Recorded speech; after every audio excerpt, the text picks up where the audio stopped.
Hello বন্ধুরা, তো দেখো আজকে আমি গাড়ি চড়ছি। তো গাড়ি চড়া আমি অনেকটা শিখে গেছি, তো তোমাদের ঘরে সেটাও শেয়ার করব।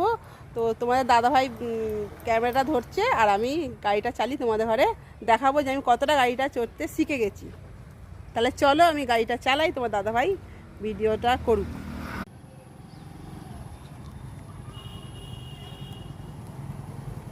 তো বন্ধুরা দেখো আমি কত ভালো শিখে গেছি গাড়ি চড়া।